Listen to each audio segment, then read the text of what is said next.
या हो या, आपण परमेश्वराचा जय जयकार करू. आपल्या तारणदुर्गाचा जय जयकार करू. उपकार स्मरण करीत आपण त्याच्यापुढे जाऊ. स्तोत्रे गात त्याचा जय जयकार करू. कारण परमेश्वर थोर देव आहे. सर्व देवांहून तो थोर राजा आहे. त्याच्या हाती पृथ्वीची खोल स्थले आहेत. पर्वतांची उच्च शिखरेही त्याचीच आहेत. समुद्र त्याचा आहे, त्यानेच तो उत्पन्न केला. कोरडी भूमीही त्याच्याच हाताने घडविली गेली.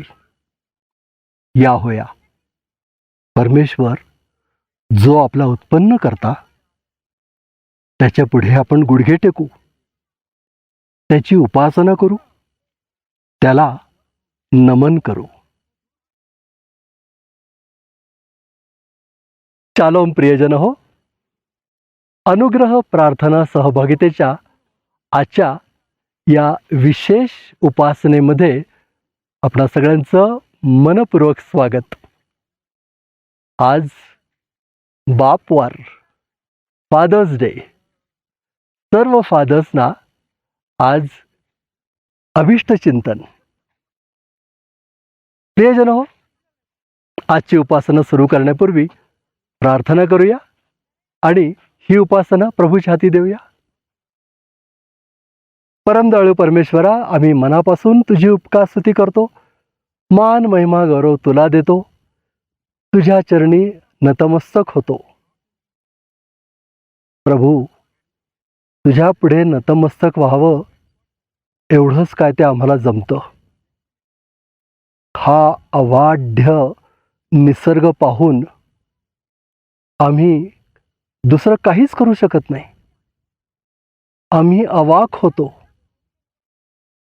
तू केवळ शब्द बोलला आणि हे सर्व झालं.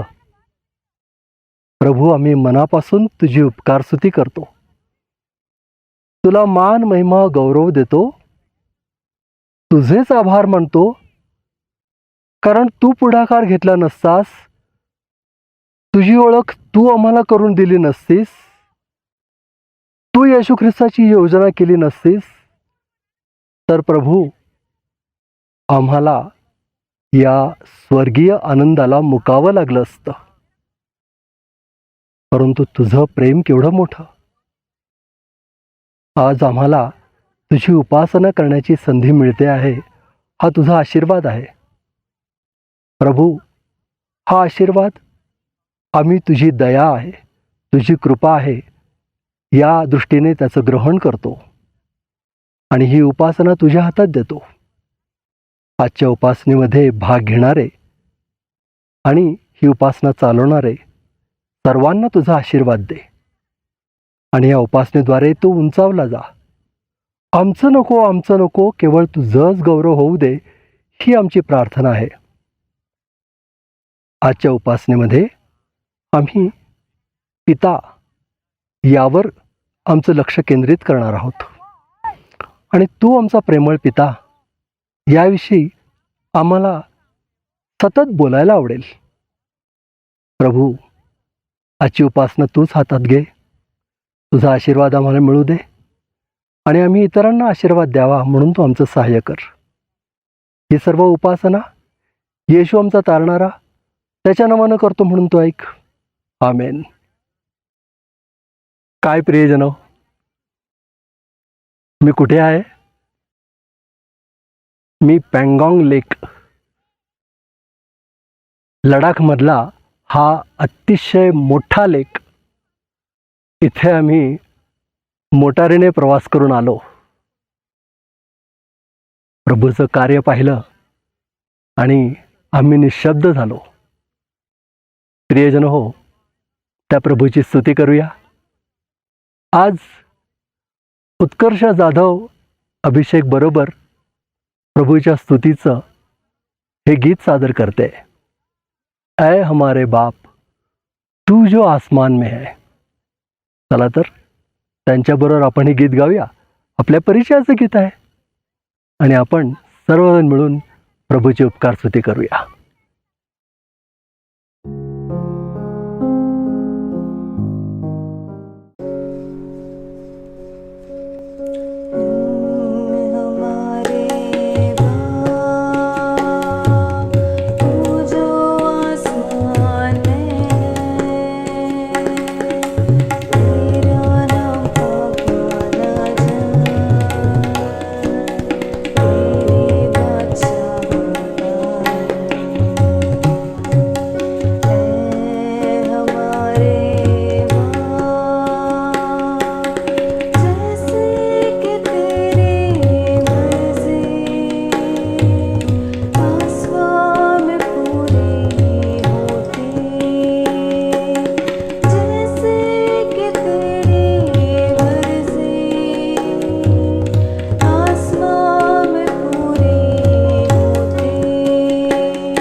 उत्कर्षा, अभिषेक या सुंदर गीतामध्ये तुम्ही आमचं पुढारीपण केलं.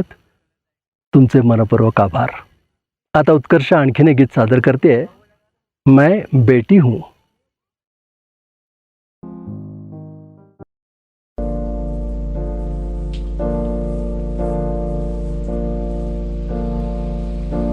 मैं बेटी हूँ उस महाराजा की जो आसमां और धरती पर राज करता है. मैं बेटी हूँ उस कलाकार की जो इंद्रधनुष बना के मुझसे वादा करता है. मैं बेटी हूँ इस शांत यहोवा की जो आंसुओं को बोतल में कैद करता है. मैं बेटी हूँ उस नम्र परम पिता की जो मुझसे बहुत ढेर सारा प्यार करता है. मैं बेटी हूँ पंखों को फैलाकर. मैं बेटी हूँ आसमां को छूकर. अक्स में खुदा का चेहरा देखती हूँ. मैं बेटी हूँ मेरे पापा की बेटी.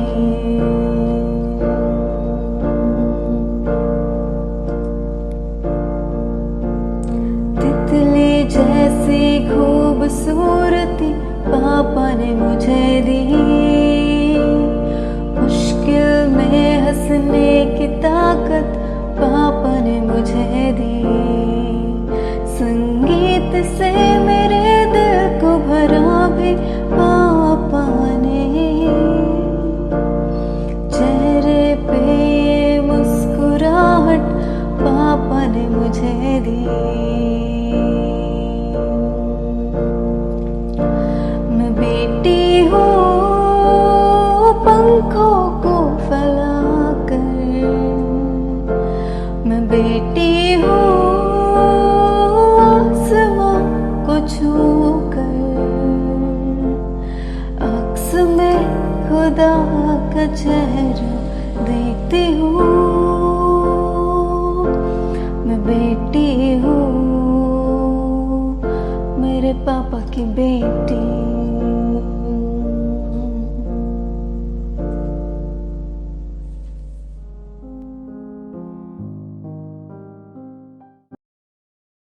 उत्कर्षा, या सुंदर गीतामधून तो आम्हाला आशीर्वाद दिलास, प्रभूचा आशीर्वाद मिळवून दिलास. तुझे मनपूर्वक आभार. प्रियजनो, स्तोत्र 1 याना राफेल सर्बियामधून आपल्यासाठी म्हणते. हिंदीमध्ये नाही, मराठीमध्ये नाही, इंग्रजीमध्ये देखील नाही. ती हिब्रू भाषेमध्ये स्तोत्र संहिता 1 आपल्यासाठी म्हणते. ऐकूया.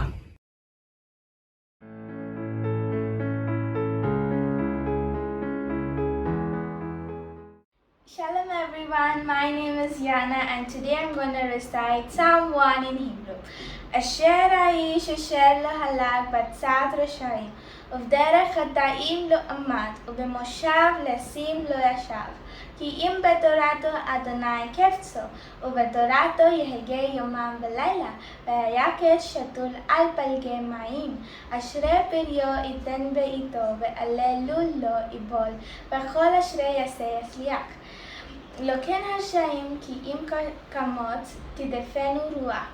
על כן לא יקום רשעים במשפט וחטאים בעדת צדיקים. Thank you.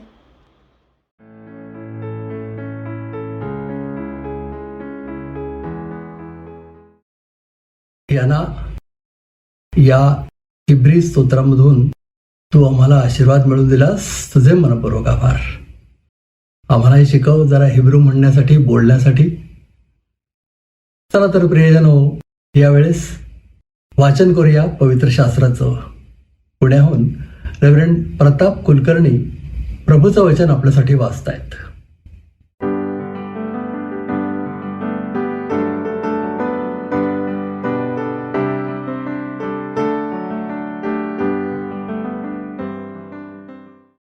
देवाच्या वचनाकडे आपण वळूया.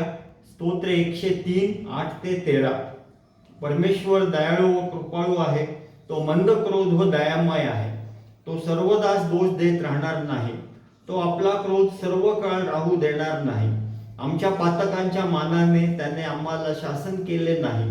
त्याने आमच्या दुष्कृत्यांच्या मानाने आम्हाला प्रतिफळ दिले नाही. कारण जसे पृथ्वीच्या वर आकाश उंच आहे, तशी त्याची दया त्याचे भय धरणाऱ्यांवर विपुल आहे. पश्चिमेपासून पूर्व जितकी दूर आहे, तितके त्याने आमचे अपराध आमच्यापासून दूर केले आहेत. जसा बाप आपल्या मुलांवर ममता करीतो, तसा परमेश्वर आपले भय धरणाऱ्यांवर ममता करीतो. देवबाप वाचलेली वचनं आपल्यासाठी आशीर्वादित करो.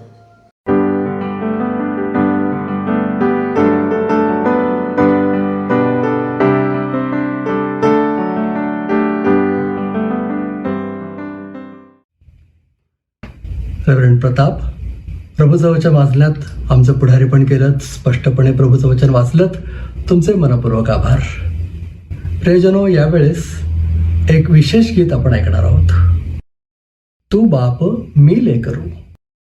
दीपक उजगरे आणि त्याचे कुटुंबीय अमेरिकेहून हे गीत आपल्यासाठी सादर करतायत.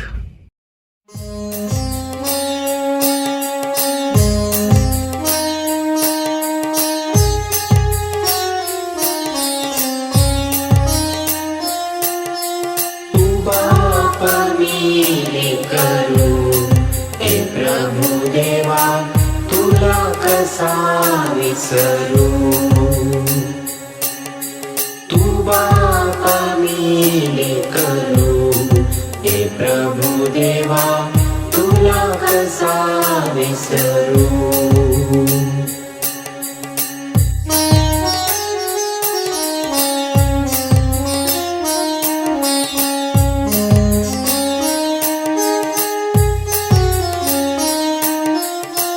पाण्या वाचून मासा जैसा तळमळतो जीव माझा तैसा. पाण्या वाचून मासा जैसा तळमळतो जीव माझा तैसा. उठावर धीर धरू. हे प्रभु देवा तुला कसा विसरू.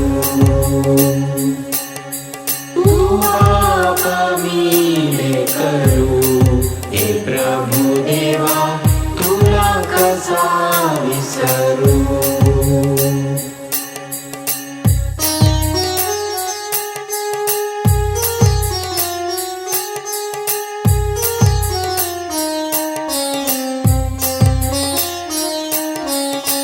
जगताचे तू कारण देवा, थकलेल्यांचा तूच विसावा. जगताचे तू कारण देवा, थकलेल्यांचा तूच विसावा. नाम तुझे विस्मरू. हे प्रभु देवा तुला कसा विसरू. तू बापा मी करू. हे प्रभु देवा तुला कसा विसरू. तू बापा मी करू. हे प्रभु देवा तुला कसा विसरू.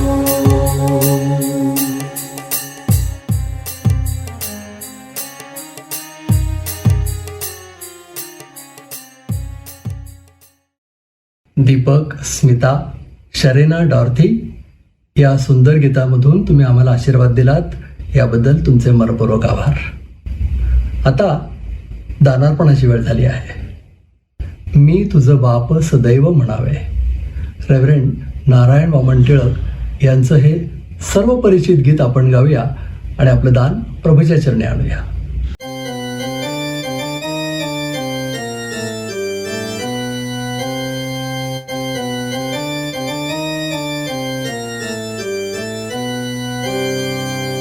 आपण उपासना संगीतामधून गीत नंबर 8 गाऊया, स्वर्गीय पित्याचे स्तवन. आज फादर्स डेच्या निमित्तानं, बापवाराच्या निमित्तानं स्वर्गीय पित्याला आपण बाप म्हणून हाक मारतो. त्याच्या स्तवनाचं हे गीत आपण गाऊया आणि हे गीत गात असताना आपण आपलं दान परमेश्वराला अर्पण करूया. मी तुझ बाप सदैव म्हणावे, मी तुझ बाप सदैव म्हणावे. सहस्त्रनामे शोभती तुझला, सहस्त्रनामे शोभती तुझला.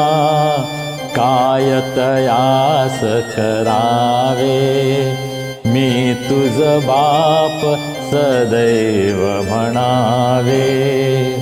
बाप चराचा तू अचरांचा, बाप चराचा तू अचराचा. वेड मला नच ठावे, मी तुझ बाप सदैव म्हणावे. ख्रिस्त द्वारा लेकरु तव मी, ख्रिस्त द्वारा लेकरु तव मी. उमगुण नित्य रमावे, मी तुझ बाप सदैव म्हणावे. तव वत्सलता वत्स म्हणे मज, तव वत्सलता वत्स म्हणे मज. हे नच मी विसरावे, मी तुझ बाप सदैव म्हणावे. जिकडे तिकडे मज भावंडे, जिकडे तिकडे मज भावंडे. परके कोणी नसावे, मी तुझ बाप सदैव म्हणावे. तव वत्साला साजे ऐसे, तव वत्साला साजे ऐसे. शीलमदीय असावे, मी तुझ बाप सदैव म्हणावे. मजला केला तव त्या ख्रिस्ता, मजला केला तव त्या ख्रिस्ता. मी मत प्राण गणावे, मी तुझ बाप सदैव म्हणावे. मी तुझ बाप सदैव म्हणावे.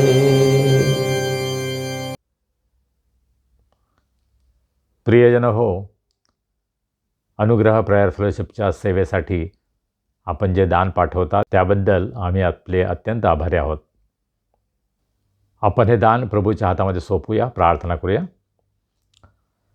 सर्व समर्थ जिवंत प्रभुदेवा, आम्ही तुझे उपकार मानतो, कारण आज हा सुंदर दिवस तू आम्हाला आमच्या जीवनामध्ये दाखवलास. ही अत्यंत पवित्र मौल्यवान वेळ तू आम्हाला दिली आहेस. तुझ्या सानिध्यामध्ये तुझी स्तुती आराधना करण्यासाठी तू आमचं सहाय्य केलं आहेस. तू आमचं उत्तम मेंढपाळ आहेस. तू आमची काळजी घेतोस, आमच्या सर्व गरजा पुरवतोस. प्रभू, त्याबद्दल आम्ही तुझे उपकार मानतो. तुझ्या उपकारांची जाणीव ठेवून जे अल्प असं दान आज आम्ही तुझ्या भांडारामध्ये आणलं आहे, प्रभू या दानाचं तू स्वीकार कर. हे दान आशीर्वादित कर. या दानाचा उपयोग तुझ्या कार्यासाठी, मंडळीच्या आध्यात्मिक उन्नतीसाठी, अनुग्रह प्रेयर फेलोशिपच्याद्वारे वचनाची सेवा वाढण्यासाठी आणि आम्हा प्रत्येकाच्या जीवनामध्ये तुझं अद्भुत कार्य होण्यासाठी प्रभू या दानाचा उपयोग तू करून घे, अशी आम्ही तुला प्रार्थना करतो. आम्ही तुझ्या वचनाकडे वळत असताना आम्ही तुझं सहाय्य मागतो. तुझे सेवक आमचे बंधू रेव्हरंड अजय मोरे तुझ्या वचनाचा उलगडा आम्हाला करत असताना प्रभू आम्हा सर्वांच्या अंतःकरणाची तू तयारी कर. तुझं वचन आम्हा सर्वांसाठी अत्यंत आशीर्वादाचं कर. तुझी इच्छा समजण्यासाठी, तुझ्या मार्गात चालण्यासाठी प्रभू या वचनाद्वारे तू आम्हाला उत्तेजन दे, मदत कर. आम्ही सर्वजण स्वतःला तुझ्या हातामध्ये सोपवतो. आज विशेष रीतीनं रेव्हरंड अजय मोरे यांच्यासाठी आम्ही प्रार्थना करतो. त्यांच्या जीवनाबद्दल आम्ही तुला धन्यवाद देतो. आज आमच्यासाठी वचनाची सेवा करत असताना तुझ्या पवित्र आत्म्याचा अभिषेक तू त्यांच्यावर कर आणि त्यांचा उपयोग तुझ्या गौरवासाठी होऊ दे, ही आम्ही तुला विनंती करतो. मान महिमा गौरव आम्ही तुला देतो आणि ही प्रार्थना तारणारा प्रभू येशू ख्रिस्त याच्या नावाने करतो म्हणून तो ऐक. आमेन. शालोम. कसे आहात आपण सर्व? आज आपण फादर्स डे किंवा बापवार आपल्या या भक्तीमध्ये साजरा करत आहोत आणि या आजच्या विशेष दिनानिमित्त आम्ही विनंती केली रेव्हरंड अजय मोरे जे लंडनमध्ये असतात, देवाचं वचन त्यांनी आपल्याकडे आणावं यासाठी आम्ही त्यांना विनंती केली आणि त्यांनी आमची विनंती मान्य केली. ते खरं म्हणजे फार बिझी असतात.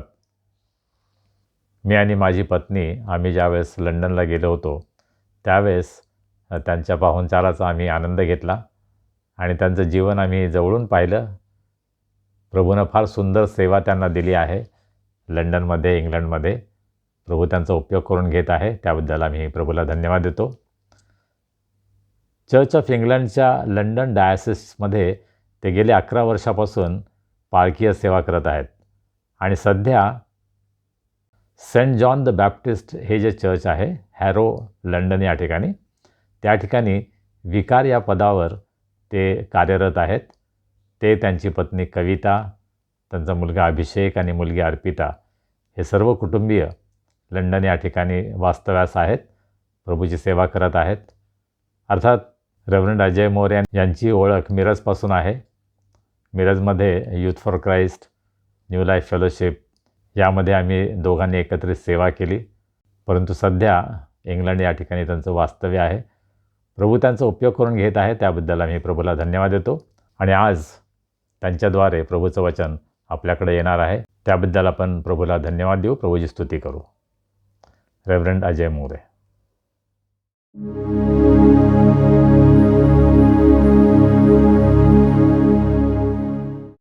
प्रिय मंडळी, ख्रिस्तामध्ये प्रेमाचा सलाम. मी आपल्या सर्वांचा स्वर्गीय जो पिता आहे परमेश्वर याचं यावेळेस या संधीबद्दल खूप आभार मानतो. तसंच या मंडळीचे पुढारी पण करणारे रेव्हरंड संजय गायकवाड व त्यांचा सर्व वडील वर्ग यांचे सुद्धा आभार मानतो.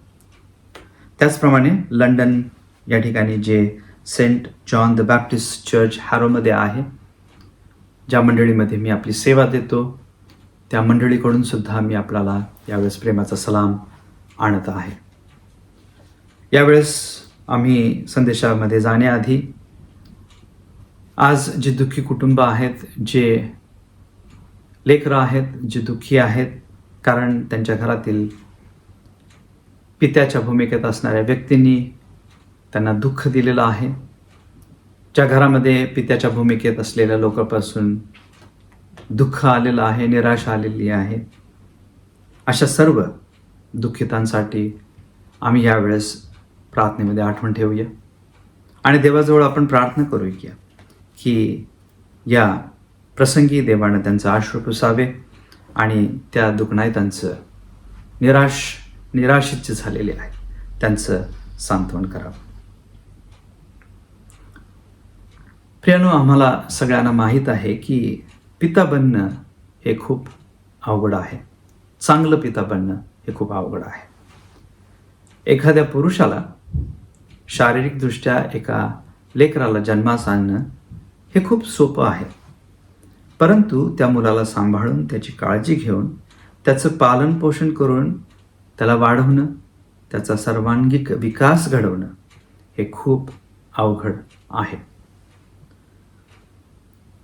जरी पिता बनणं ही भाग्याची गोष्ट असली तरी त्यामध्ये गोंधळ आहे, ताण आहे, ताप आहे, संताप आहे आणि वेदना सुद्धा आहेत.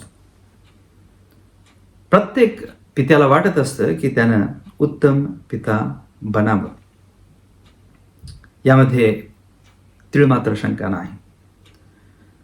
तर आज आपण उत्तम पित्याची भूमिका काय असते अथवा त्याने काय करावे याच्याकडं थोडंसं आपलं लक्ष लावूया.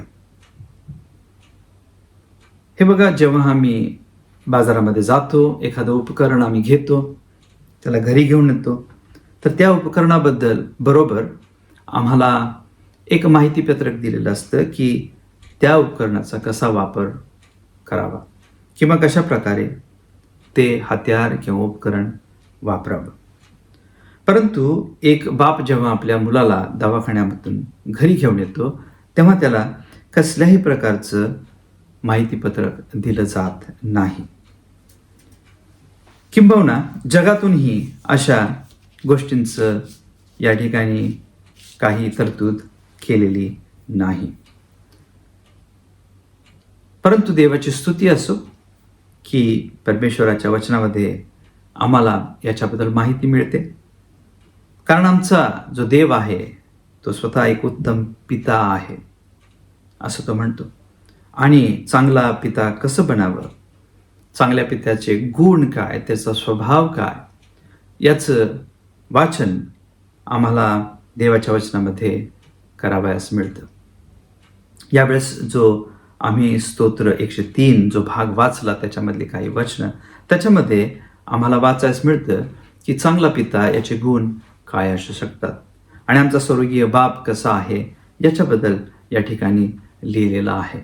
तर हा जो पिता आहे तो कसा आहे, तर न्यायी आहे, नीतिमान आहे, तो दयाळू आहे, कृपाळू आहे, मंद क्रोध आहे, दयामय आहे.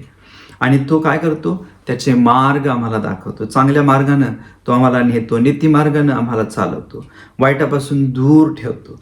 आणि जसं पूर्वेपासून पश्चिम दूर आहे अशा प्रकारे तो आमचं पाप आमच्यापासून दूर करतो. तो आम्हाला नेहमी दोष देत नाही किंवा आमच्या चुकांच्या मानानं आम्हाला ताडण तो करत नाही.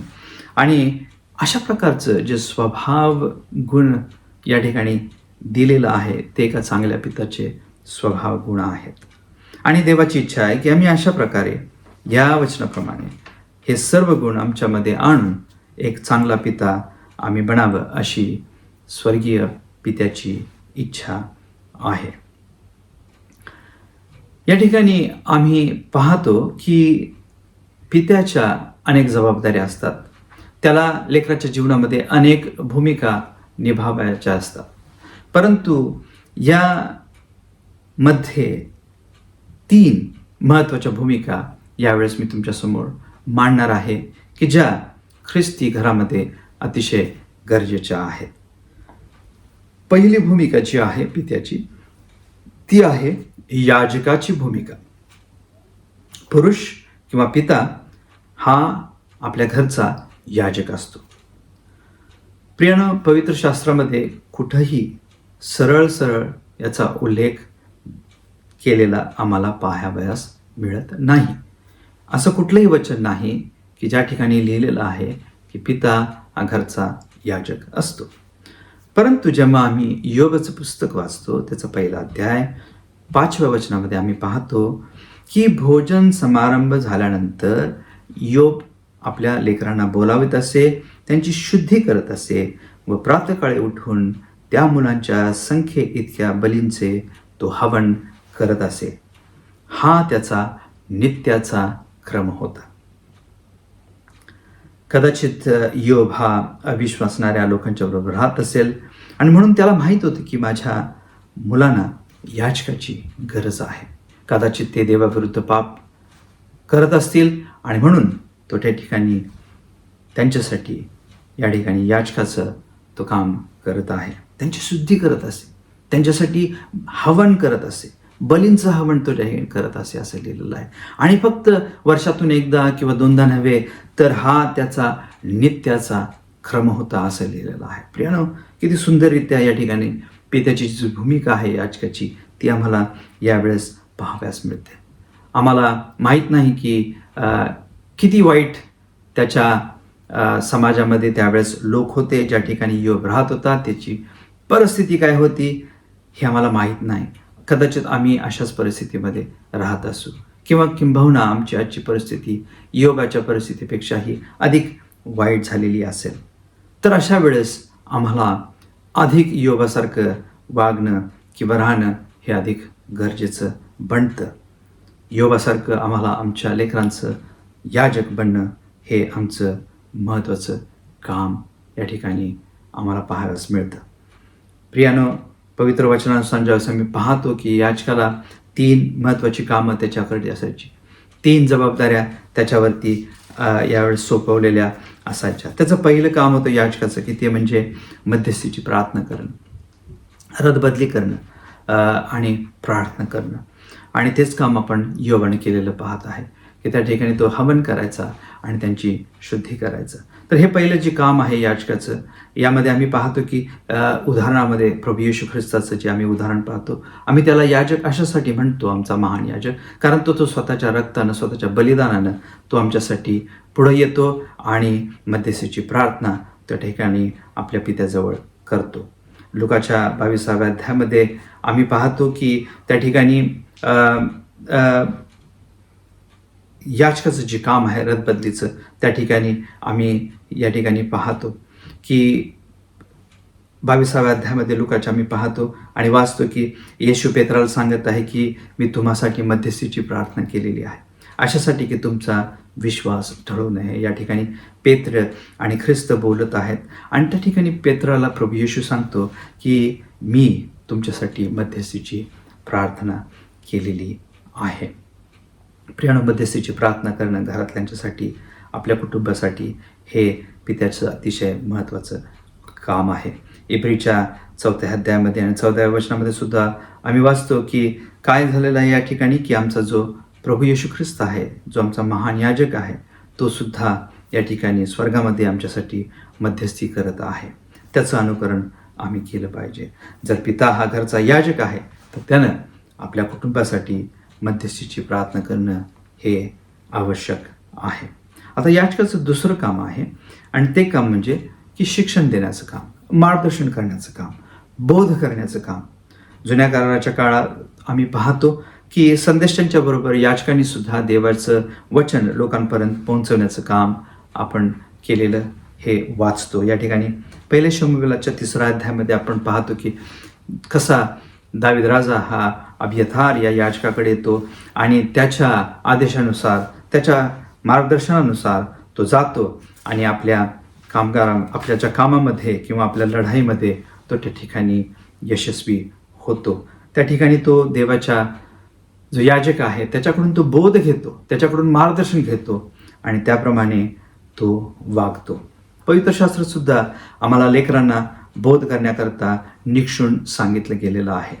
अनुवादाच्या 6व्या अध्यायामध्ये 7व्या वचनापासून आपण वाचतो की तू नेहमी आपल्या लेकराला बोध करत जा, आपल्या त्या वचनाद्वारे तू त्याच्याशी हितगुज करत जा, असं त्या ठिकाणी क्षमा करा सांगितलेलं आहे.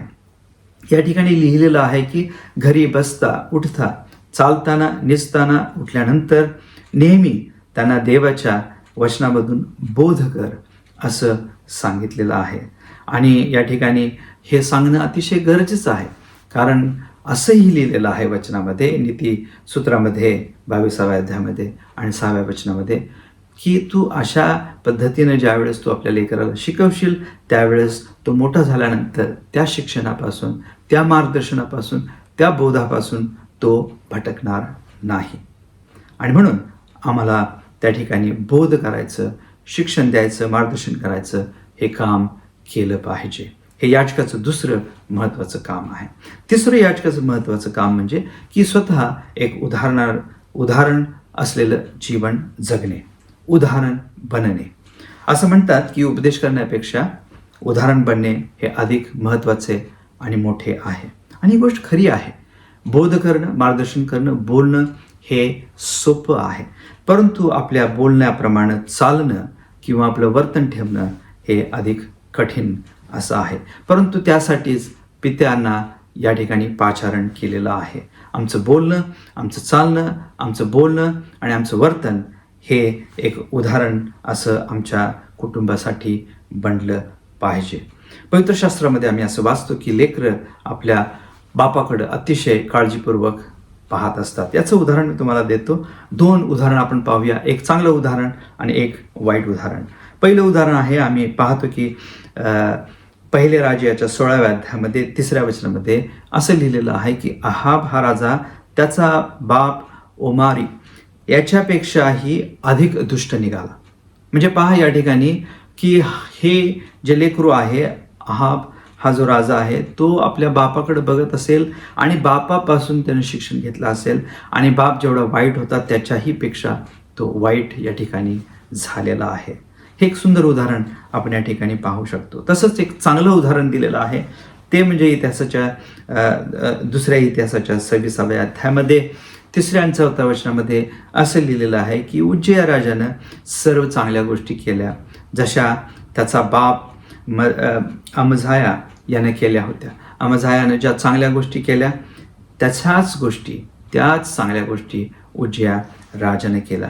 म्हणजे या ठिकाणी आम्ही पाहतो की कसं लेकरं आपल्या पित्याकडे पाहतात आणि त्यांच्याकडून उत्तेजन आणि प्रेरणा ते घेतात. हे लक्षात असू द्या की आमची मुलं कदाचित आमचं ऐकणार नाहीत, आमचा बोध ते ऐकणार नाहीत, त्याच्याकडे कानाडोळा करतील, परंतु आमचं आचरण कसं आहे, आम्ही कसं वागतो याच्याकडं त्यांचं बारकाईनं लक्ष असतं. आज आमच्या समाजामध्ये उदाहरणानं जगणाऱ्या पित्यांची खूप खूप गरज आहे.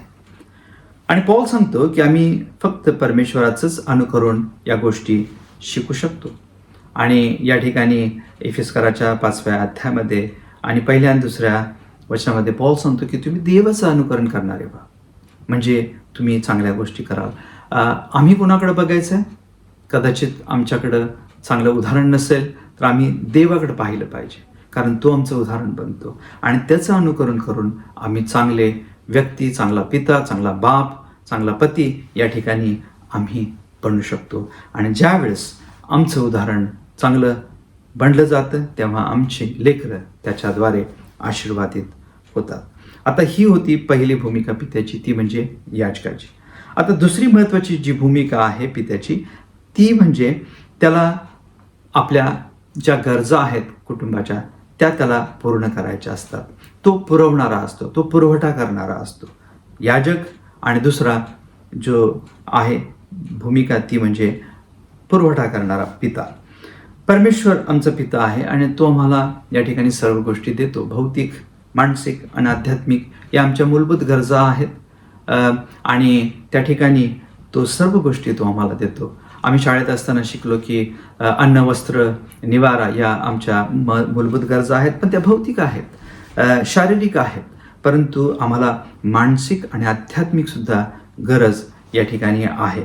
आणि म्हणूनच आम्ही ज्यावेळेस जगिक पिता या नात्यानं जगत असताना आमच्या कुटुंबाच्या, आमच्या लेकरांच्या मानसिक आणि भौतिक आणि आध्यात्मिक गरजा पूर्ण करणं ही आमची जबाबदारी असते. तर या ठिकाणी भौतिक गरजा याच्याकडं आम्ही ज्यावेळेस पाहतो त्यावेळेस 1 तिमोथेमध्ये पौल तिमोथेला लिहिताना 5व्या अध्यायामध्ये आणि 8व्या वचनामध्ये म्हणतो की जो आपल्या आपताना व विशेष करून घराण्याच्या गरजा जर तो भागवत नसेल तर त्याने विश्वास सोडला आहे व तो अविश्वासणाऱ्यापेक्षा वाईट आहे. सरळ सरळ पौल सांगतो की जर तू आपल्या घरात लक्ष देत नसेल, घरात पुरवठा करत नसेल, तर त्या ठिकाणी तुझा विश्वास विफल आहे. मग तू कितीही चांगल्या धार्मिक गोष्टी केल्यास आणि जर तू आपल्या घराकडे लक्ष दिलं नाहीस, घरातल्या गोष्टींचा पुरवठाचं तू आपल्या कुटुंबाला केलं नाहीस, तर तू विश्वास सोडलेली व्यक्ती आहेस. आणि तो म्हणतो की अशी व्यक्ती विश्वासात असून सुद्धा अविश्वासणाऱ्यांपेक्षा वाईट आहे असं पौल या ठिकाणी सांगत आहे. अशा कडक शब्दात तो या पित्यांना त्यावेळच्या समजावत आहे की तुम्ही आपल्या घरातल्या कुटुंबाच्या गरजा भागवणं ही तुमची मोठी जबाबदारी आहे. आपल्या घरच्या भौतिक गरजा भागवणं हे पित्याचं महत्त्वाचं काम आहे. त्याचबरोबर मानसिक गरजासुद्धा भागवण्याची त्याची जबाबदारी असते. आता ही दुसरी गरज आहे जी पित्याला या ठिकाणी त्याचा पुरवठा करायचा आहे, ती म्हणजे लेकरांची मानसिक गरज. इफिस्करास पत्रामध्ये आपण असं वाचतो की 6व्या अध्यायामध्ये आणि 4थ्या वचनामध्ये की पॉल पित्यांना समजावताना सांगतो की आपल्या मुलांना चिरडीस आणू नका, परंतु देवापासून जी माहिती व शिक्षण येते त्यामध्ये त्याला तुम्ही वाढवा. त्याचप्रमाणे तो तिमोथेच्या पहिल्या पत्रामध्ये 2ऱ्या अध्यायाने 12व्या वचनामध्ये म्हणतो की त्यांना उत्तेजन द्या, त्यांच्याबरोबर प्रेमानं राहा, त्यांना गोंधळामध्ये आणि दुःखामध्ये त्यांचं सांत्वन करा, असं पॉल आम्हाला सांगतो. प्रियानो, ज्यावेळेस मी लहान होतो तेव्हा माझे वडील माझ्या जवळ नसायचे, ते कामानिमित्त बाहेरगावी असायचे. तेव्हा माझ्यामध्ये आणि त्यांच्यामध्ये जेवढा पाहिजे तेवढा जिव्हाळा नव्हता. कामानिमित्त नेहमी बाहेर राहिल्यामुळं त्यांच्यामध्ये आणि माझ्यामध्ये थोडंसं अंतर निर्माण झालेलं होतं. परंतु जेव्हा मी मोठा थोडासा झालो तेव्हा मला समजलं की माझ्या पित्याचं माझ्यावरती प्रेम आहे. परंतु मोठा होईपर्यंत, समज येऊपर्यंत ह्या गोष्टी मला समजल्या नव्हत्या. मला माझ्या कुटुंबाच्या किंवा माझ्या गरजा पूर्ण करण्याकरता माझा पिता हा नेहमी परगावी कामासाठी असे, आणि त्यामुळं जो एक दुरावा निर्माण झाला होता त्याच्यामध्ये थोडंसं मला असं वाटलं की माझे पिता किंवा माझा पिता माझ्यावरती प्रेम करत नाही. परंतु प्रियानो, मी आता समजू शकतो की आमच्या शारीरिक गरजा पूर्ण करण्याकरता, आमच्या घरातल्या गरजा पुरवठा करण्याकरता त्या ठिकाणी आमचे वडील परगावी गेले. परंतु लहान असताना या गोष्टी मला समजण्याकरता थोडासा त्रास झाला आणि मला त्या ठिकाणी पित्याची उणीव जाणवली. प्रियानो, आज आम्हाला माहीत आहे की फक्त रोटी कपडा मकान हे देऊन आम्हाला आमच्या घराचं पालनपोषण करता येत नाही. आमच्या घरातल्या लोकांच्या, आमच्या लेकरांच्या मानसिक गरजा सुद्धा आहेत आणि त्यासुद्धा पूर्ण करण्याची जबाबदारी आज आमच्यावरती आहे. प्रियानो, माझ्या पित्याला मी दोष देऊ शकत नाही, कारण कदाचित त्यावेळेस त्यांना त्या गोष्टींचा समज नसेल. परंतु आज आम्हाला अशी कुठली सबब सांगता येणार नाही, कारण आज याची माहिती, या आमच्या ज्या मानसिक गरजा आहेत त्याच्याबद्दलची माहिती आज मंडळांमध्ये, शाळांमध्ये आणि बऱ्याच ठिकाणी या ठिकाणी दिली जाते आणि ही आमची एक मूलभूत गरज आहे हे आम्हाला आता समजून चुकलं आहे. प्रियानो, पित्याला जी पूर्ण करायची गरज असते ती तिसरी जी गोष्ट आहे ती म्हणजे आध्यात्मिक गोष्टींची, आणि आध्यात्मिक जी गरज आहे ती सुद्धा पित्याला या ठिकाणी पूर्ण करायची आहे. पॉल 2 तिमोथेमध्ये 1ल्या अध्यायामध्ये आणि 5व्या वचनामध्ये तो तिमोथेला लिहिताना लिहितो की जो विश्वास मी तो तुझ्या आजीमध्ये पाहिला, तुझ्या आईमध्ये पाहिला, तोच आज मी तुझ्यामध्ये पाहत आहे. प्रियानो, पॉल तिमोथेच्या आध्यात्मिक जीवनाचं कौतुक करतो व ते करत असताना त्या घरामध्ये त्या पित्याची जाणीव आहे, उणीव आहे. त्या घरामध्ये तो काय करत आहे, त्या ज्या माता आहेत त्यांना तो त्या ठिकाणी धीर देत आहे आणि त्यांचं कौतुक करत आहे. तिमोथेचे वडील कोठे होते?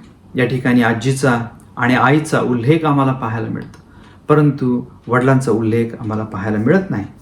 कारण प्रेषितांची कृत्ये 16वा अध्याय आणि 1ल्या वचनामध्ये आम्ही वाचतो की त्याचा पिता हा ग्रीक असून अविश्वासी होता. तो तिथं होता, परंतु आध्यात्मिक गरजा पूर्ण करण्यास तो असमर्थ होता.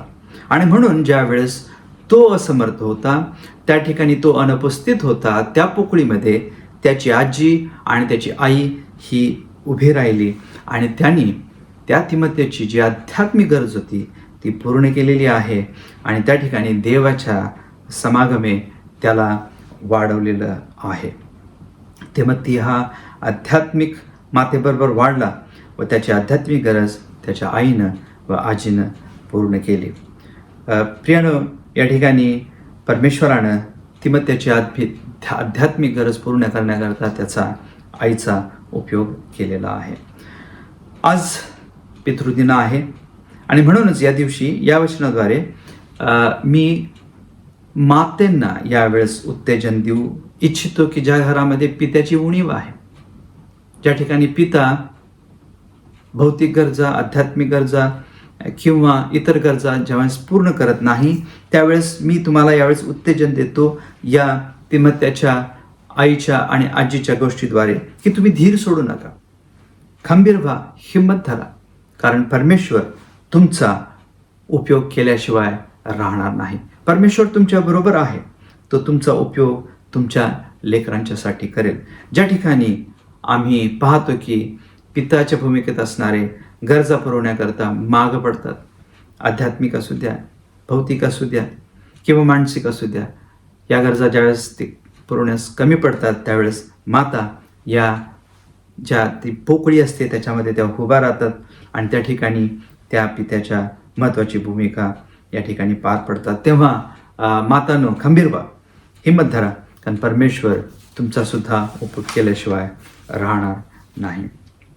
आता पहिली भूमिका पाहिली याचकाची, दुसरी पुरवठा करणाऱ्याची, ही या बापाची भूमिका. तिसरी आणि महत्त्वाची भूमिका आम्ही पाहतो की तो एक रक्षण करणारा असतो. पिता हा रक्षण करणारा असतो. आमच्या लेकरांची, घराची रक्षण करण्याची जबाबदारी ही पित्यावर असते. स्तोत्रसंहिता 127 आणि 3 मध्ये आम्ही वाचतो की मुले ही आम्हाला दिलेली देणगी आहे, देवानं दिलेली देणगी आहे. ही देणगी देवाची आहे, ती त्याने आम्हाला दिलेली आहे. त्या देणगीचे आम्हाला रक्षण करायला पाहिजे. प्रियानो, ही देणगी आहे, हे आमचं नाही.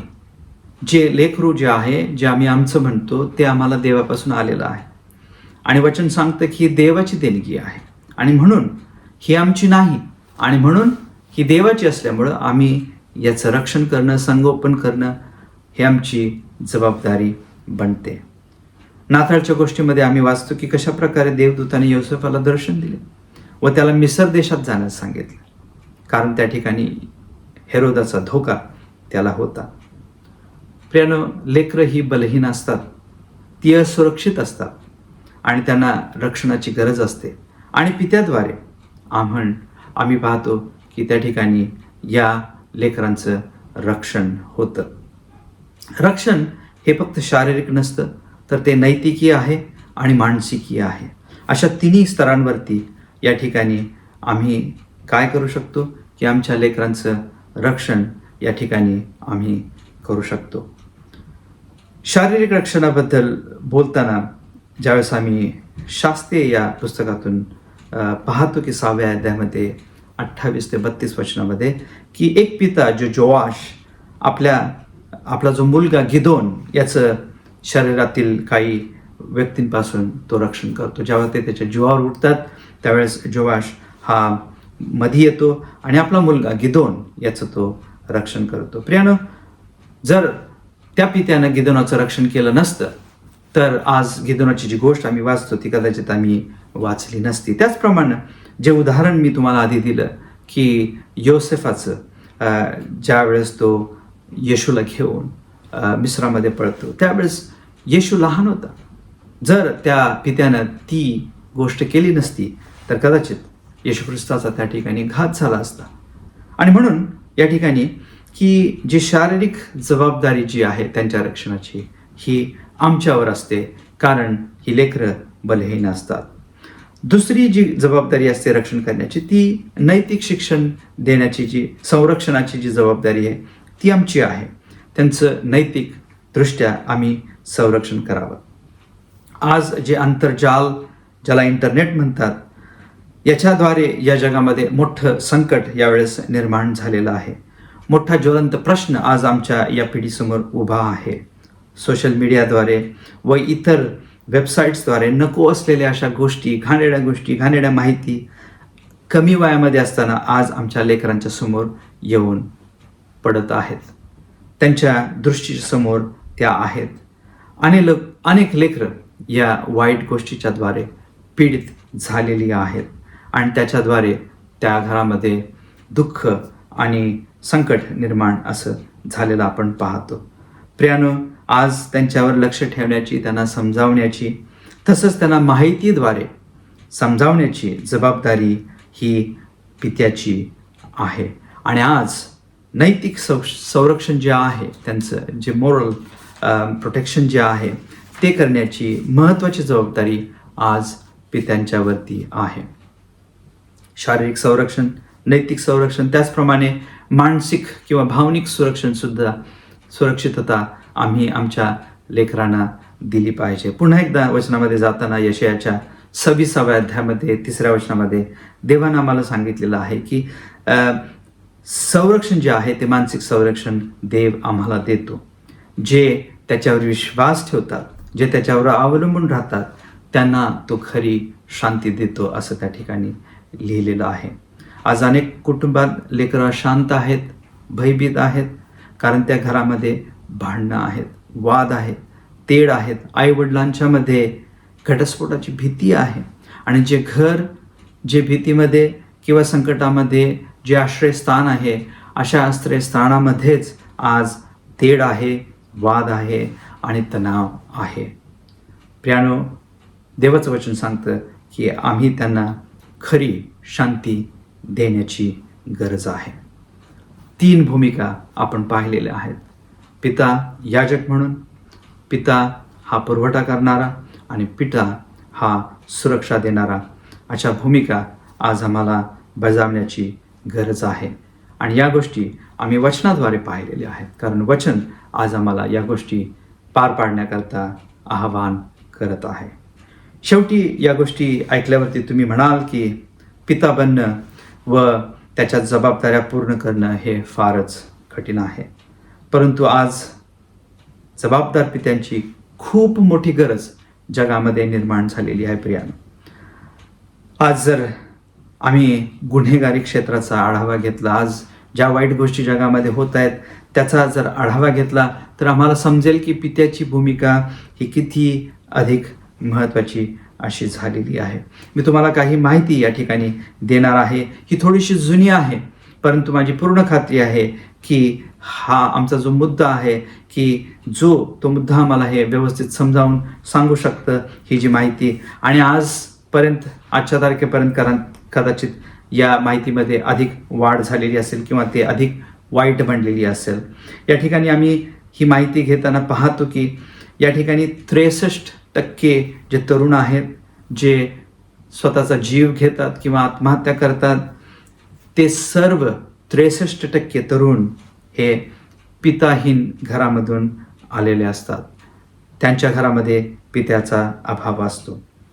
85% तरुण जे वाईट वर्तनासाठी तुरुंगामध्ये डांबले जातात, त्यांच्या घरामध्ये पित्याचा अभाव असतो. 80% जे चोऱ्या माऱ्या करतात, अशा तरुणांच्या घरामध्ये पित्याच्या अनुपस्थितीचा या ठिकाणी अभाव असतो. प्रियानो, 71% जे तरुण आहेत जे शिक्षणमध्येच सोडून देतात, त्या घरामध्ये पित्याचा अभाव असतो. 85% जे लोक तुरुंगात आहेत, जे तरुण तुरुंगात आहेत, त्यांच्या घरामध्ये पित्याचा अभाव असतो. 75% जे नशेच्या आहारी गेलेले आहेत, त्या घरांमध्ये पित्याचा अभाव असतो. 70% जे अल्पवयीन, किशोरवयीन ज्या माता बनलेल्या आहेत, त्यांच्या घरामध्ये सुद्धा पित्याचा अभाव असतो. प्रियानो, आज पितृदिन साजरा करताना आपण फक्त आनंदच करून थांबता कामा नाही, तर पित्याचं अस्तित्व घरामध्ये किती मोलाचं आहे आणि किती महत्त्वाचं आहे हे आपण आपल्या स्वतःला त्याची आठवण करून दिली पाहिजे आणि हे समजलं पाहिजे. कारण देवानं आम्हाला उत्तम आणि नीतिमान पिता बनण्यासाठी पाचारण केलेलं आहे. नीतिमान किंवा उत्तम पिता बनण्यासाठी पूर्ण आयुष्य कष्ट करावं लागतं, प्रयत्न करत राहावा लागतो आणि हे आम्ही स्वतःच्या बळावरती पूर्ण करू शकत नाही. प्रियानो, आम्हाला देवाच्या कृपेची व पवित्र आत्म्याच्या सामर्थ्याची खूप गरज आहे. यावेळेस मी प्रार्थना करतो की देवबाप करो व सर्व पित्यांना त्याची कृपा व त्याच्या पवित्र आत्म्याचं सहाय्य करो आणि देवबाप आम्हाला एक उत्तम पिता बनण्याकरता मदत करो. पुन्हा एकदा पितृदिनाच्या आपणाला हार्दिक शुभेच्छा. देवबाप आमचा उपयोग आमच्या कुटुंबासाठी करो. आमेन.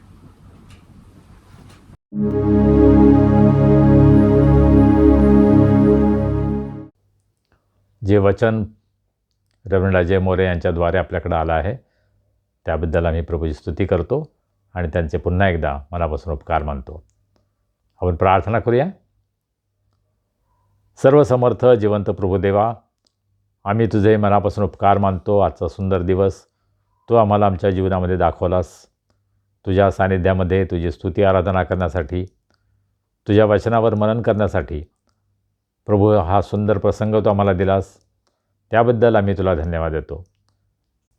आज फादर्स डे बापवाराच्या निमित्तानं जो विशेष संदेश आम्ही ऐकला आहे प्रभू, त्यावर आम्ही अधिक विचार करावा, मनन करावं आणि आमच्या स्वतःच्या जीवनामध्ये आम्ही त्याचं लागूकरण करावं, यासाठी आम्हा सर्वांना तू सहाय्य कर. आज आम्ही विशेष रीतीनं जे सर्व वडील आहेत, बाप आहेत, त्या सर्वांच्या जीवनाबद्दल तुला धन्यवाद देतो, तुझी स्तुती करतो. प्रभूजी, जी जबाबदारी तू पित्यांवर सोपवलेली आहे ती त्यांनी जबाबदारीने पार पाडावी. देव जो पिता त्याचं अनुकरण त्यांनी करावं आणि त्याचं प्रतिबिंब त्यांच्या जीवनामध्ये त्यांच्या कुटुंबाला, मंडळीला, जगाला दिसावं, अशा प्रकारचा अनुग्रह तू कर. आज आमच्यापैकी अनेकांचे आईवडील आमच्यासोबत नाहीत. प्रभू, त्यांच्या जीवनाबद्दल आम्ही तुला धन्यवाद देतो. त्यांनी आम्हाला सांभाळलं, लहानाचं मोठं केलं, आमच्यासाठी खूप त्याग त्यांनी केला. आपलं प्रेम त्यांनी नेहमीच आमच्यासाठी व्यक्त केलं. त्यांच्या प्रेमाबद्दल, त्यांच्या त्यागाबद्दल आम्ही तुला धन्यवाद देतो, तुझी स्तुती करतो. आम्ही जे काही त्यांच्या जीवनामधून शिकलो आहोत ते आपल्या जीवनामध्ये त्याचं पालन आम्ही करावं, त्याचं अनुकरण करावं आणि तुला संतोष द्यावा, यासाठी प्रभू आम्हा सर्वांना तू सहाय्य कर. आज आमच्यामध्ये कोणी निराश आहेत, आजारी आहेत, दुःखी आहेत, त्रासात आहेत, संकटात आहेत, प्रभू आम्ही त्यांना तुझ्या दयासनासमोर उंच करतो. आज तू त्यांची भेट घे, त्यांना स्पर्श कर, आरोग्य दे, तुझी शांती, तुझा आनंद त्यांच्या जीवनामध्ये त्यांना अनुभवास येऊ दे. ज्यांचे वाढदिवस आहेत, विवाहाचे वर्धापन दिन आहेत, त्यांच्याबद्दल आम्ही तुला धन्यवाद देतो, तुझी स्तुती करतो. प्रभू, त्यांचं येणारं वर्ष, येणारा प्रत्येक दिवस त्यांच्यासाठी आनंदाचा, आशीर्वादाचा कर. त्यांची प्रत्येक गरज पूर्ण कर आणि त्यांचं जीवन इतरांसाठी आनंदाचं आणि आशीर्वादाचं ठरावं, ही आम्ही तुझ्याजवळ प्रार्थना करतो. प्रभू, या येणाऱ्या आठवड्यामध्ये तू आम्हा सर्वांच्याबरोबर राहा, आम्हाला सुरक्षित निरोगी ठेव, तुझी सेवा आमच्याद्वारे होऊ दे. आम्ही सर्वजण स्वतःला तुझ्या हातामध्ये सोपवतो. तारणारा प्रभू येशू ख्रिस्त याच्या नावाने आम्ही ही प्रार्थना करतो, म्हणून तो ऐक. आमेन. खरं म्हणजे गेल्या काही महिन्यांपूर्वी रेव्हरंड अजय मोरे यांचे वडील हे प्रभूमध्ये झोपी गेले आणि त्या दुःखामध्ये त्यांचं प्रभूने सांत्वन करावं, यासाठी सुद्धा आपण आपल्या प्रार्थनेमध्ये आठवण ठेवूया.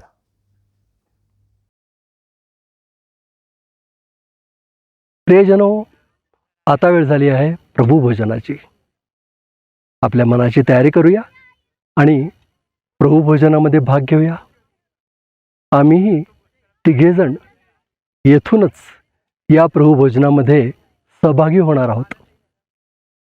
कदाचित कोणी आम्हाला इडियट्स म्हणतील, काय हरकत नाही, आम्ही याच ठिकाणाहून प्रभू भोजनामध्ये भाग घेऊ.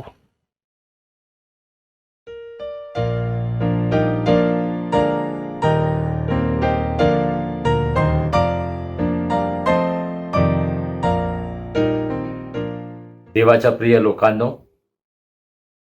प्रभूच्या मेजामध्ये सहभागी होण्यासाठी, पवित्र प्रभू भोजनामध्ये सहभागी होण्यासाठी आपण सर्वजण स्वतःची तयारी करूया.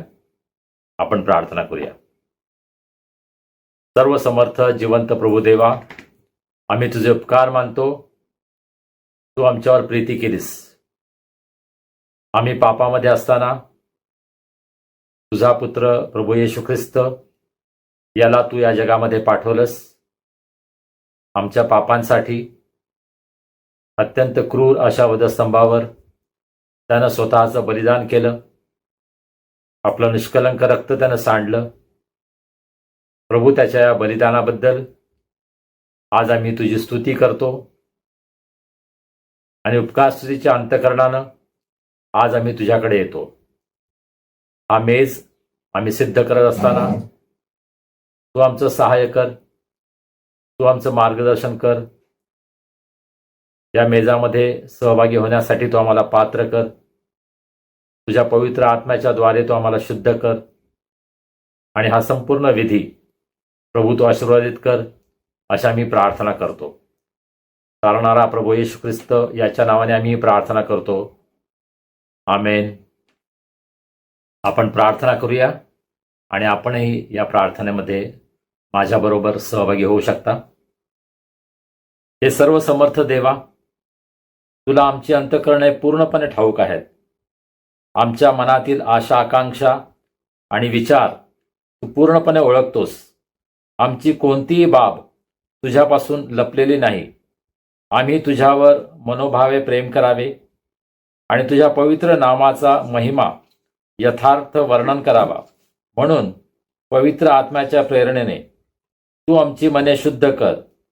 आमचा प्रभू येशू ख्रिस्त याच्याद्वारे. आमेन. प्रियजन हो, आपल्या एकुलत्या एका पुत्राला जगात पाठवून देवानं मानव मात्रावर असलेल्या त्याच्या अद्वितीय प्रीतीचे प्रमाण दिले आहे. त्या पुत्राने आम्हाला आमच्या पातकांपासून मुक्त करावे, स्वर्गात आमच्यासाठी मध्यस्थी करावी आणि आम्हाला सनातन जीवन द्यावे, अशी देवपित्याने योजना केली. तेव्हा देवाच्या अनुग्रहाने त्याच्या आज्ञांचे पालन करण्याचा, सर्वांशी प्रेमभावाने आणि शांतीने राहण्याचा आपण निश्चय करूया. देवावर विश्वास ठेवून पश्चातापी अंतःकरणाने आपण आपली पातके पदरी घेऊया. आपण सर्व मिळून पापकबुलीची प्रार्थना करूया. माझ्याबरोबर आपण ही प्रार्थना करा. हे सर्व समर्थ देवा, आमच्या स्वर्गीय देवबापा, आम्ही वाईट कृत्य करून, वाईट शब्द बोलून, वाईट विचार मनात बाळगून पाप केले आहे. आम्ही तुझे तसेच इतरांचेही अपराधी आहोत. कधी अजाणतेपणी, कधी हेतुपुरस्सर, तर कधी मोहाचा प्रतिकार करू न शकल्यामुळे आम्ही पाप केले आहे आणि तुला अनेक वेळा दुखावले आहे. करू नये ते आम्ही केले आणि करावे ते आम्ही केले नाही. याबद्दल आम्हाला खरोखर वाईट वाटते. आम्ही मनापासून पश्चाताप करतो आणि तुझ्याकडे क्षमेची याचना करतो. तुझा पुत्र येशू ख्रिस्त यानं आमच्यासाठी बलिदान केलं, म्हणून तू आम्हाला क्षमा कर. तू आम्हाला नवं जीवन दे. आम्ही तुझी सेवा करावी व तुझ्या नामाचे गौरव करावे, असे तू कृपेने कर. आमेन. जे एकमेकांना त्यांच्या अपराधांबद्दल क्षमा करतात आणि स्वतःच्या पातकांबद्दल मनापासून पश्चाताप करतात, त्यांना क्षमादान देणारा देव आमच्यावर दया करो. आमच्या पापांची क्षमा करून आम्हाला त्यांच्यापासून मुक्त करो. योग्य ते करण्यासाठी तो आम्हाला समर्थ करो आणि सार्वकालिक जीवन आम्हाला देव. आमचा प्रभू येशू ख्रिस्त याच्याद्वारे. आमेन. देवाची उपकारस्तुती असो. प्रभूचं वचन आपण ऐकूया. करिंथकरास पहिले पत्र 11वा अध्याय आणि 23 वचनापासून पुढे. कारण जे मला प्रभूपासून मिळाले तेच मी तुम्हाला सांगितले आहे, की ज्या रात्री प्रभू येशूला धरून देण्यात आले, त्या रात्री त्याने भाकर घेतली, आभार मानून ती मोडली आणि म्हटले, हे माझे शरीर आहे, हे तुमच्यासाठी आहे. माझ्या स्मरणार्थ हे करा.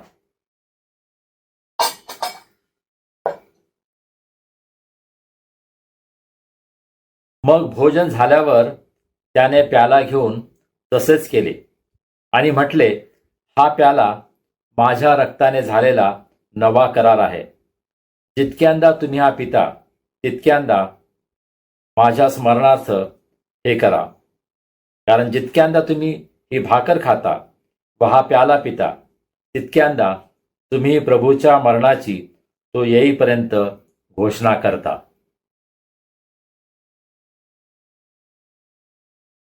म्हणून हे स्वर्गीय देवबापा, त्याच्या स्मरणार्थ ही भाकर आणि हा द्राक्षरस आम्ही समर्पित करीत आहोत. क्रूसावर त्याने केलेला एकमेव परिपूर्ण यज्ञ, मृतातून त्याचे झालेले पुनरुत्थान आणि त्याचे स्वर्गारोहण याबद्दल आम्ही घोषणा करतो. तसेच त्याच्या गौरवशाली पुनरागमनाची आम्ही आतुरतेने प्रतीक्षा करतो. आमेन. प्रार्थना करूया. हे दयाळू प्रभो, तू सिद्ध केलेले भोजन घेण्यासाठी आम्ही येत आहोत. ते आमच्या धार्मिकतेमुळे नव्हे, तर तुझ्या अपार करुणेवर विश्वास ठेवून तुझ्या ताटाबाहेर सांडलेले अन्नकण देखील वेचण्याची आमची पात्रता नाही. तथापि सदा सर्वदा दया करणे हा तुझा स्वभाव धर्मच आहे. तेव्हा हे करुणाकर प्रभो, तुझ्या पुत्राच्या येशू ख्रिस्ताच्या देहाचे व रक्ताचे सेवन केल्यामुळे आमचा पापी देह निर्मळ आणि आमचा आत्मा शुद्ध होऊ दे. त्याने आम्हामध्ये आणि आम्ही त्याच्यामध्ये राहावे असे तू कृपेने कर. आमेन. देवाच्या प्रिय लोकांनो, जे तुम्ही प्रभू येशू ख्रिस्तावर आपला तारणारा आणि प्रभू म्हणून विश्वास ठेवता, ज्यांनी प्रभू येशू ख्रिस्ताच्या नावामध्ये बाप्तिस्मा घेतला आहे, श्रद्धापूर्वक या प्रभू भोजनात सहभागी व्हा. आपल्या प्रभू येशू ख्रिस्तानं तुमच्याकरता अर्पण केलेल्या देहाचे व रक्ताचे सेवन करा. तो तुमच्यासाठी मरण पावला याची जाणीव ठेवा आणि विश्वासाने आणि उपकार स्मरण करीत त्याला आपल्या अंतःकरणात सामावून घ्या. ख्रिस्ताचं शरीर तुमच्यासाठी मोडण्यात आलं, त्याच्या स्मरणार्थ आपण घेऊया. आपण सर्व एकाच वेळी याचं सेवन करूया.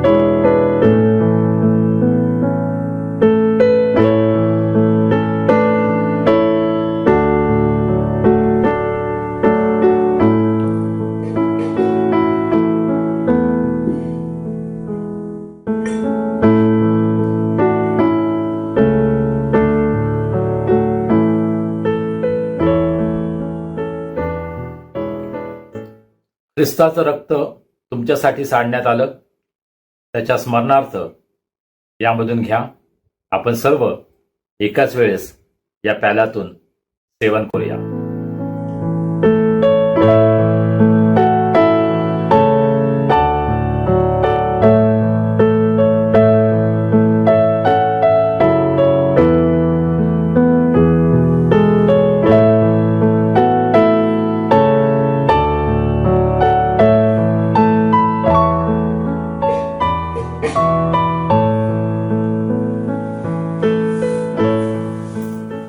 श्रद्धापूर्वक प्रभुभोजन घेतल्यानंतर आपण आता देवाला धन्यवाद देऊया. प्रार्थना करूया. हे सर्व समर्थ देवा, तू आम्हाला तुझा पुत्र येशू ख्रिस्त याच्या शरीराचे व रक्ताचे आध्यात्मिक अन्न भरवलेस, म्हणून आम्ही तुला धन्यवाद देतो. तुला मान्य असा जिवंत यज्ञ होण्यासाठी आम्ही त्याच्याद्वारे आमचं जीवन तुला समर्पित करतो. आमच्या आचरणाने व कार्याने तुझा आदर व सन्मान व्हावा, तुझा गौरव केला जावा, म्हणून तुझ्या आत्म्याचं सामर्थ्य देऊन तुझं कार्य करण्यासाठी तू आम्हाला पाठव. आमेन. प्रभूनं शिकवलेली प्रार्थना करूया. हे आमच्या स्वर्गातील बापा, तुझे नाम पवित्र मानले जाओ, तुझे राज्य येवो, जसे स्वर्गात तसे पृथ्वीवरही तुझ्या इच्छेप्रमाणे हो. आमची रोजची भाकर आज आम्हास दे. जशी आम्ही आपल्या अपराधांची क्षमा करतो तशी तू आम्हाला आमच्या अपराधांची क्षमा कर. आणि आम्हास परीक्षेत आणू नकोस, तर आम्हास वाईटापासून सोडीव. कारण की राज्य, सामर्थ्य आणि गौरव ही सर्व काळ तुझीच आहेत. आमेन. प्रभूचा आशीर्वाद घेऊया. आता ज्या शांतीच्या देवानं सर्व काळच्या कराराच्या रक्तानं मेंढरांचा महान मेंढपाळ आपला प्रभू येशू याला मेलेल्यातून परत आणले, तो देव आपल्या दृष्टीने जे आवडते ते आपणामध्ये येशू ख्रिस्ताच्या द्वारे करो व आपल्या इच्छेप्रमाणे करण्यास तो तुम्हाला प्रत्येक चांगल्या कामात सिद्ध करो. त्या येशू ख्रिस्ताला युगानयुग गौरव असो. आणि देव बापाची प्रीती, प्रभू येशू ख्रिस्ताची कृपा, पवित्र आत्म्याची सहभागिता आम्हा सर्वांसह प्रभू येशूवर प्रेम करणाऱ्या प्रत्येक शिष्याबरोबर आता आणि सदा सर्व काळ असो. आमेन. सुवंद्य देवा परात्पर स्तवा हो त्याला खाली व तो बाप पुत्र आत्मा जा त्रैक्याला द्या अनंत मान. आमेन.